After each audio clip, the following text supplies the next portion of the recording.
Segunda-feira, 4 de março de 2024, começa agora o Piques News. Veja os destaques desta edição. COSUD termina com criação de gabinetes integrados e grupo de trabalho para tratar do meio ambiente. Segurança pública também é tema de debate e governadores propõem mais rigor a crimes praticados por grupos organizados. Rio Xanxerê receberá microdrenagem em Santa Catarina. Anúncio é feito pelo governo do estado durante a Expofeme. Lula encontra Maduro na CELAC e Venezuela reduz tensão com a Guiana durante a cúpula. Milei discursa na abertura do Congresso argentino. O presidente advertiu que vai promover novo pacote de reformas econômicas. Gabriel Medina é campeão no ISA Games e garante vaga nas Olimpíadas. Brasileiro se junta a Felipe Toledo, João Chianca e Tainá Hinkel como surfistas que vão estar nos Jogos Olímpicos de Paris 2024. E você vai ver ainda um pedaço da Alemanha em solo catarinense. São Pedro de Alcântara celebra 195 anos da imigração alemã em Santa Catarina. Essas e outras notícias a partir de agora no Piques News.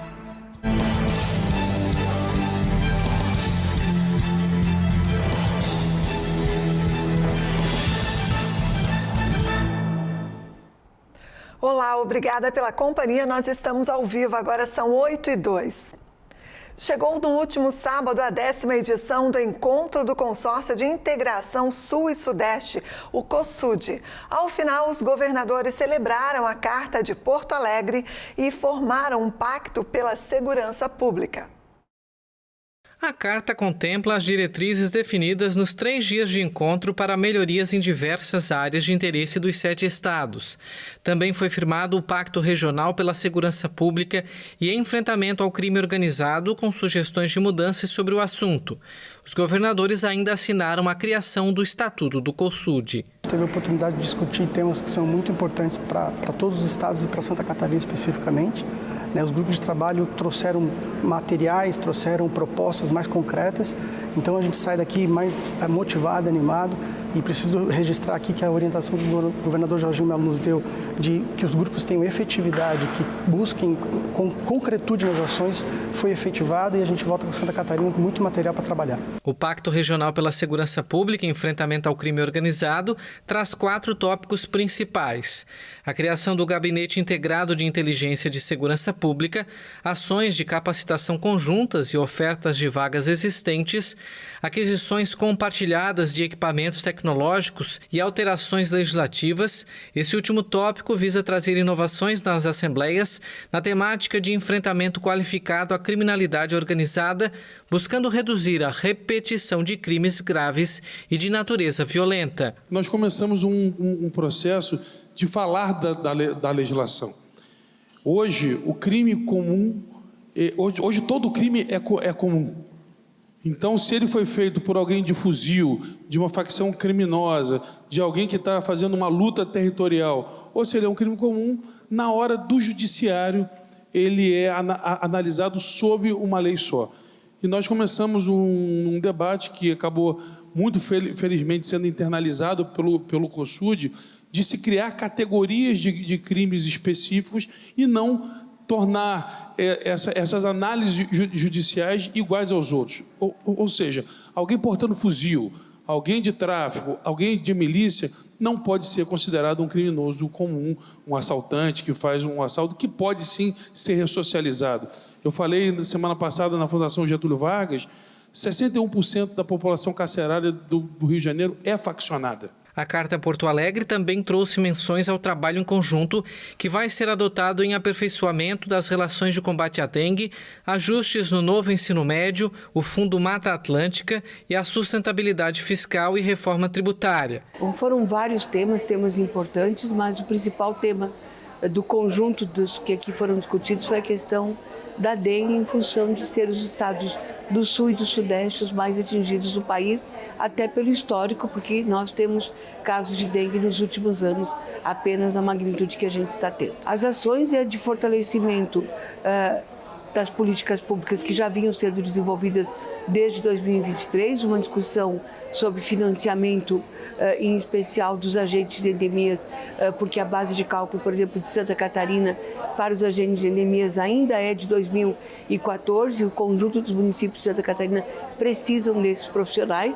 Então, no nosso documento, a gente também aponta esta questão e este pedido ao Ministério da Saúde. A próxima reunião do COSUD está marcada para ocorrer de 8 a 10 de agosto no estado do Espírito Santo. No ano passado, fizemos reuniões com o ministro Haddad. Ele demonstra compreensão e sensibilidade em relação ao tema da dívida. O diálogo tem sido consistente e constante. Nós entendemos que agora precisamos dar passos efetivos na resolução do tema da dívida dos estados. 3 estados aqui estão no regime de recuperação fiscal, o estado de Minas Gerais, do Rio Grande do Sul e do Rio de Janeiro. Nós temos ainda um outro estado de outra região, que é Goiás, que está no regime de recuperação fiscal, mas o tema da dívida é relevante também em outros estados, inclusive em São Paulo. Claro, dado o seu tamanho da economia de São Paulo, dentro do orçamento tem sido capaz de comportar, mas significa lá em São Paulo 18 bilhões de reais de desencaixe por ano, né? 21 bilhões já agora de desencaixe do orçamento. Me lembro que o governador Tarcísio falou uma vez, é uma obra inteira, mais que uma obra inteira do metrô, uma linha do metrô por ano que custa a dívida paga à União. Então, isso tudo limita a possibilidade de investimentos dos estados, retira a nossa capacidade de investimentos em políticas públicas essenciais para a produtividade do país e, por isso, é importante que haja uma evolução, né, modernização desses contratos. Um dos pontos que nós trazemos é justamente a troca desse indexador, que é de IPCA mais 4, e mais um coeficiente de atualização monetária que gera um aumento da dívida, mesmo com os pagamentos feitos pelos estados. Então, os estados pagam e a dívida continua crescendo no formato que ela está estabelecida. E os governadores do Sul e Sudeste participaram também de reuniões estratégicas sobre o meio ambiente. A criação de um observatório ambiental e de um fundo para a Mata Atlântica, a fim de captar doações para a conservação e manejo sustentável do bioma, foram temas propostos durante o encontro. Os grupos de trabalho dessa edição do Consórcio de Integração Sul e Sudeste COSUD avançaram em discussões de temas prioritários para os estados, apresentando propostas para trabalhar de forma conjunta, integrada, com foco especial em segurança pública, economia e meio ambiente. Um dos grandes movimentos que nós tivemos aqui é trabalhar um plano de ação climática. E o Estado do Paraná já está desenvolvendo o plano de ação climática. Nós já fizemos as consultas públicas, estamos em vias finais e pretendemos agora, até o final do primeiro semestre, fazer a entrega de um plano de ação climática para todo o Estado do Paraná. Então, esse é um grande movimento. Todos os estados aqui do Sul e Sudeste estão trabalhando também nesse mesmo sentido, né? Também estamos criando aí uma integração entre todos os estados para que a gente possa ter um monitoramento de todas as ações que os estados estão fazendo aqui, para poder ter esse cuidado aqui de restauração ambiental. No último COSUD, os governadores tiveram o compromisso de fazer a restauração de Mata Atlântica de todos os estados, né? Então, aí tem uma previsão de plantar 100 milhões de mudas, né? Um valor muito significativo. E vamos agora monitorar onde é que essas mudas estão sendo aí instaladas, procurando concentrar cada vez mais em maciços verdes, que esse é o melhor modelo, né? Também estabeleceu aqui a ideia de você realmente regulamentar e colocar para a operação o chamado Fundo Mata Atlântica, no mesmo modo aí que tem o Fundo da Amazônia. A gente quer mudar agora o nosso bioma, que tem aqui os estados do Sul e Sudeste, que é o bioma da Mata Atlântica. Tá? Vários temas, várias discussões aqui e uma chamada ação com os governadores de todos os estados para que a gente seja cada vez mais integrados.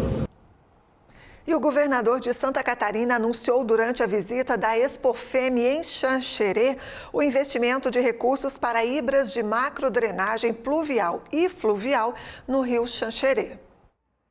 Aguardado há anos pela comunidade, o projeto prevê a implementação de um túnel de combate às enchentes com embocadura em área central da cidade e desemboque em local não urbanizado nas proximidades da BR-282, evitando assim prejuízos aos moradores da região central. Eu tenho certeza absoluta que isso vai, pelos estudos que a Prefeitura fez, pelo que se conhece até então, vai aliviar grandemente a possibilidade dessas enxurradas, né? Porque você não pode estar tendo prejuízo, pessoa água invadindo, falta segurança, enfim. Isso é isso é prevenção, isso é proteção. É por isso que nós mudamos o nome da secretaria. Agora não é mais Secretaria de Defesa Civil só, é Secretaria de Proteção e Defesa Civil. A gente quer trabalhar muito na proteção. O convênio assinado entre o governo do estado e a prefeitura de Xanxerê terá o repasse no valor de aproximadamente R$9,5 milhões e a contrapartida do município para a execução da obra. Essa obra representa para Xanxerê uma solução de um problema que vivemos aqui há mais de 40 anos,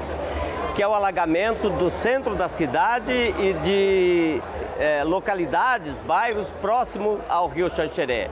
É uma obra que o governador se comprometeu em ajudar com 50% logo após uma grande enchente que tivemos meses atrás, e hoje ele vem para assinar o convênio aonde o Estado entra com 10 milhões, praticamente 10 milhões de reais, e o município com mais 10 milhões de reais.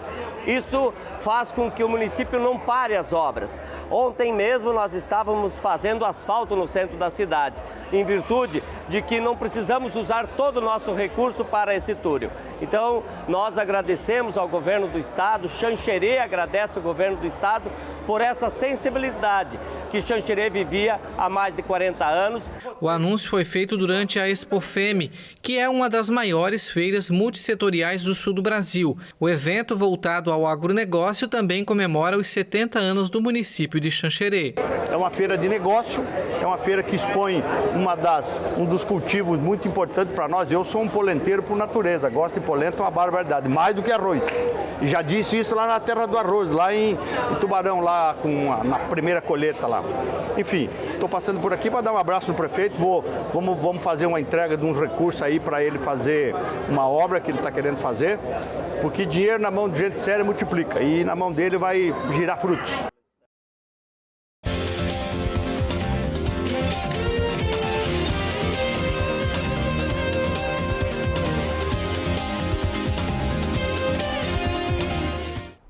E na estreia do Campeonato Mundial de Fórmula 1 com o Grande Prêmio do Bahrein, Max Verstappen foi o vencedor. O holandês largou na pole position e liderou a corrida de ponta a ponta.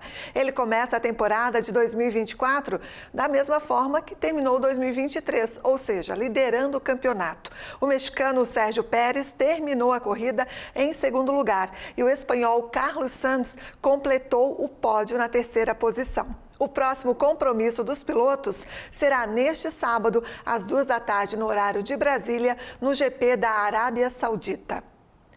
E na madrugada de domingo, a seleção brasileira feminina de futebol venceu a Argentina por 5-1 pelas quartas de final da Copa Ouro em Los Angeles, nos Estados Unidos. E com isso avançou às semifinais da competição.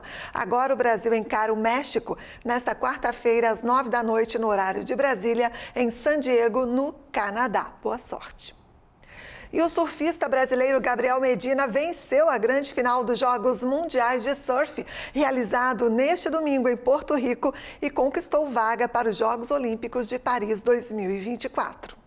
Gabriel Medina arrasou nas águas de Porto Rico neste domingo e foi campeão no ISA Games, o Mundial de Surf. Medina venceu as 8 baterias que disputou e na final o surfista somou 16,40. Medina também contou com a ajuda do marroquino Hanzi Boukian, que ficou em segundo lugar, tirando os franceses que ameaçavam a vaga olímpica. Com a vitória no Mundial, o brasileiro carimbou o passaporte para os Jogos Olímpicos de Paris. Medina vai se juntar a Felipe Toledo e João Chanca, que também vão disputar os Jogos Olímpicos. No feminino, Tatiana Weston Webb terminou a disputa na segunda posição, garantindo uma vaga extra para o Brasil. Como já estava assegurada para as Olimpíadas, a vaga foi destinada a Luana Silva. Além de Tatiana e Luana, Tainá Hinkel também vai integrar o time de brasileiros que vai para as Olimpíadas deste ano. E o Brasil chegará a Paris como favorito na disputa pelo ouro no surf. Isso porque na edição de Tóquio, a primeira da modalidade, o brasileiro Ítalo Ferreira conquistou o lugar mais alto no pódio. E você vai ver a seguir.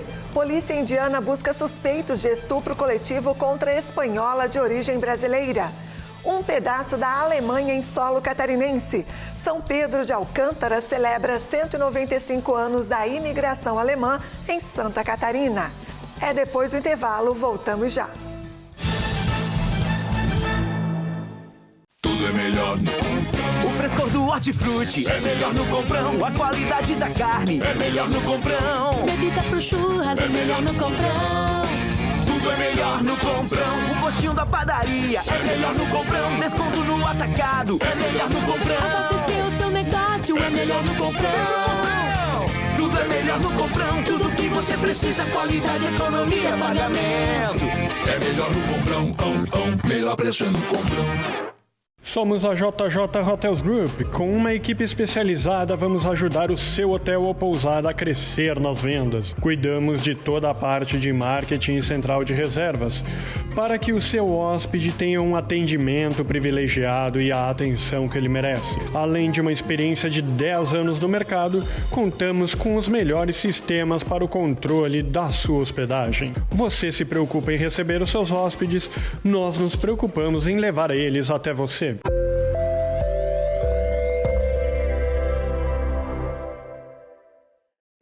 Venha conhecer a Elevato Garopaba. Você vai encontrar mais de 15 mil acabamentos para a obra ou reforma dos seus sonhos. Elevato, sua casa, nossa causa.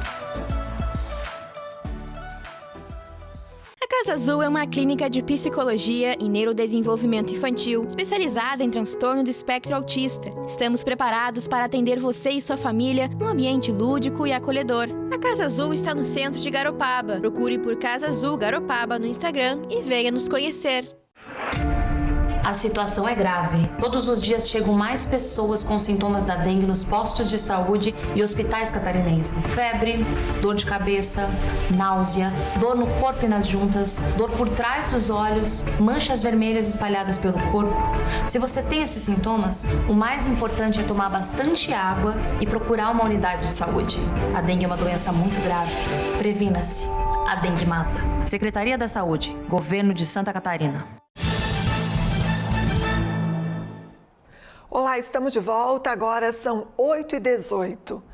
Na última sexta-feira, Venezuela e Guiana protagonizaram uma reaproximação e redução das tensões fronteiriças durante a 8ª cúpula anual da Comunidade dos Estados Latino-Americanos e Caribenhos, a CELAC. No mesmo evento, o presidente Lula encontrou o venezuelano Nicolás Maduro.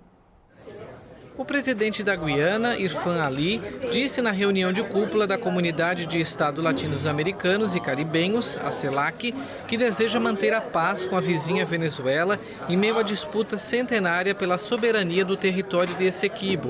A tensão entre os dois governos gerou temor de um conflito armado naquela região rica em petróleo, administrada pela Guiana. Na última sexta-feira, os líderes dos dois países voltaram a estar frente a frente. Ali entregou uma garrafa de rum e uma medalha da Guiana ao venezuelano Nicolás Maduro, que agradeceu o gesto com uma caixa cheia de produtos da Venezuela. Paz e amor, disse Maduro em inglês. O presidente Lula também se encontrou com Maduro. Na cúpula, Lula propôs uma moção da CELAC para exigir o fim imediato do que considerou genocídio na faixa de Gaza. O presidente da Argentina, Javier Milei, discursou na última sexta na abertura das sessões ordinárias do Congresso, em meio a um clima social tenso, marcado por greves e mobilizações, aumento da inflação, da pobreza e da indigência. Javier Milei iniciou o pronunciamento às 9h, ao invés do meio-dia, como é tradição, para coincidir com o horário de maior audiência televisiva. O presidente advertiu que vai promover o pacote de reformas econômicas abrangentes com ou sem o apoio dos líderes políticos. Vinimos a cambiar o país em sério. Estamos aqui para mudar o país de verdade. Não negociamos a mudança, vamos cumprir a promessa que fizemos à sociedade, com ou sem apoio da liderança política.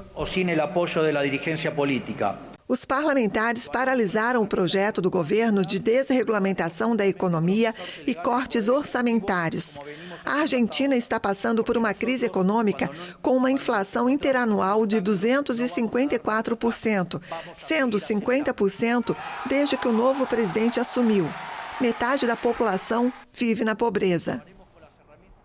Arábia Saudita e Rússia anunciaram no domingo a manutenção dos cortes voluntários da produção de petróleo para diminuir os preços. Mantidos os cortes de produção de petróleo para impulsionar os preços, os dois países anunciaram que vão estender a diminuição voluntária da produção até meados deste ano.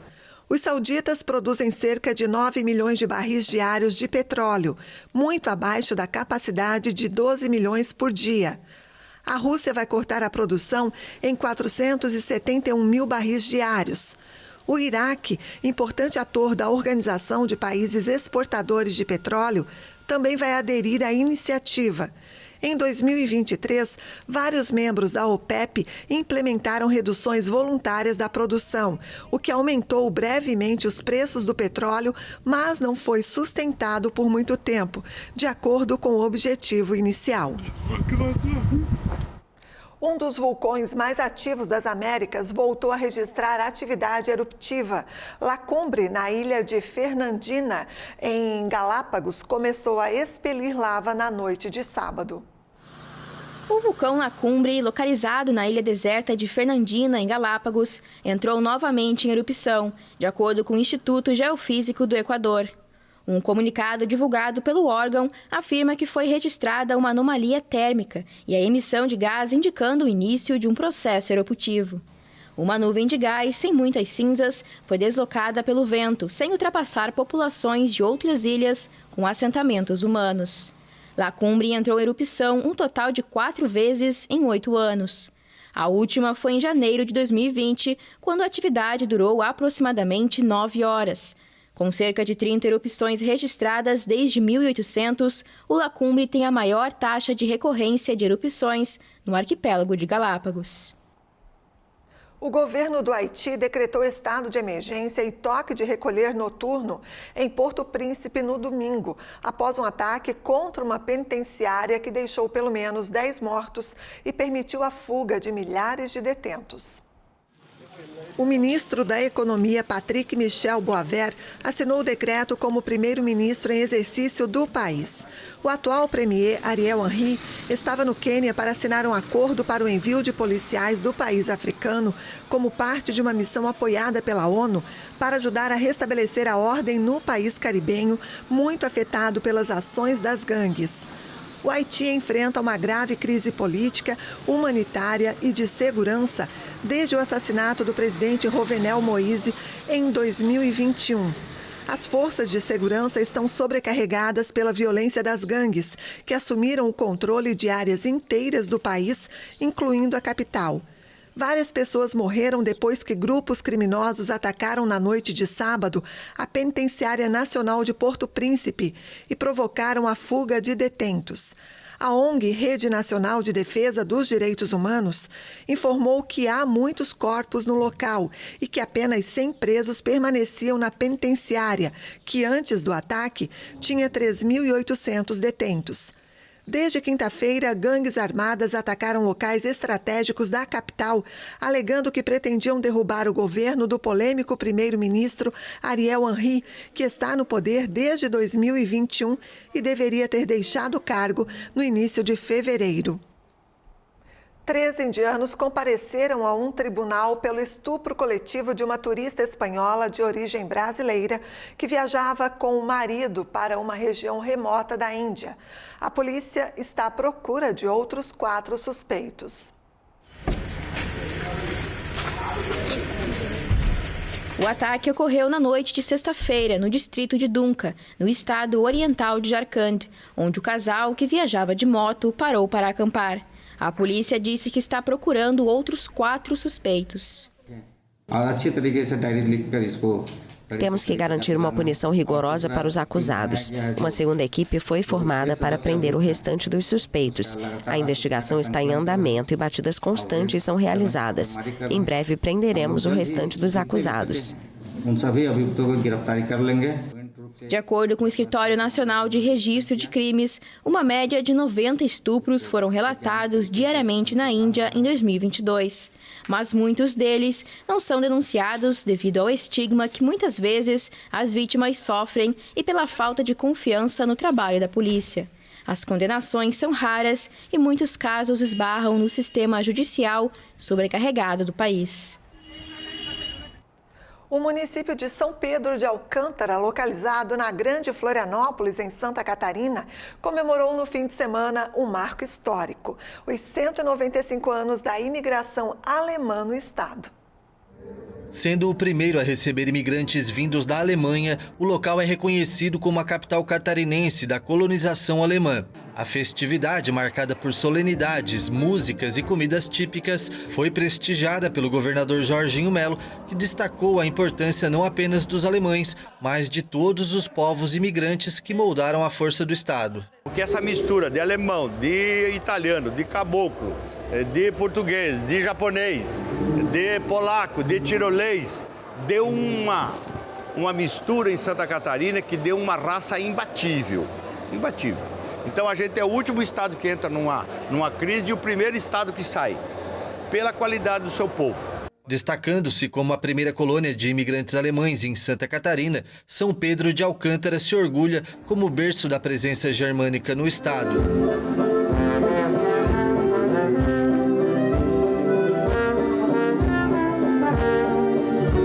O local foi fundamental na preservação da essência cultural e no desenvolvimento da região. A celebração, enriquecida com repasse de R$100 mil pela Fundação Catarinense de Cultura, envolveu a comunidade em uma atmosfera de música e culinária típica, revivendo a rica herança alemã. Povoada por imigrantes vindos do sudeste da Alemanha, os primeiros habitantes do município chegaram em 1829. Este evento que está acontecendo na data de hoje, sempre comemoramos ele no dia 1º de março. Só que na data de hoje, neste ano de 2024, a gente está com uma proporção maior desta festa, porque estamos completando 195 anos, se preparando já para o bicentenário que daqui a 5 anos a gente vai comemorar.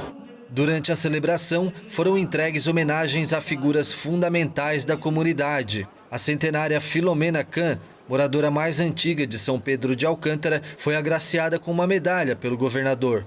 Além disso, o historiador e genealogista Aderbal João Felipe, autor de obras importantes sobre a história do município, também recebeu reconhecimento por sua contribuição única.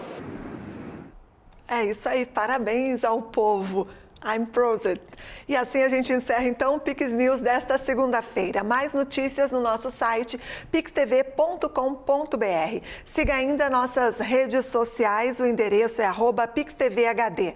Na sequência tem Cinepix e o filme A Fuga do Prisioneiro 614. E a gente se vê amanhã a partir das 8 da noite ao vivo no horário de Brasília. Boa noite para você, obrigada pela audiência e até amanhã. Pix TV é conteúdo todo dia.